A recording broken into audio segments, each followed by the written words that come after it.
परमात्मने नमः।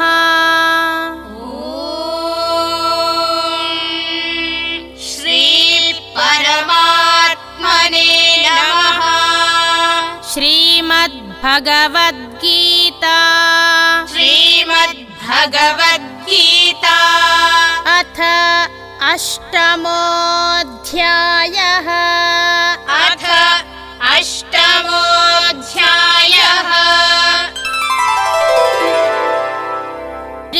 श्रीभगवानुवाच श्रीभगवानुवाच ओमित्येकाक्षरं ब्रह्म ओमित्येकाक्षरं ब्रह्म व्याहरन् मामनुस्मरन् व्याहरन् मामनुस्मरन् यः प्रयाति त्यजन् देहम् यः प्रयाति त्यजन् देहम् स याति परमां गतिम् स याति परमां गतिम्। ॐ तत्सदिति ॐ तत्सदिति श्रीमद्भगवद्गीतासु श्रीमद्भगवद्गीतासु उपनिषत्सु ब्रह्मविद्यायां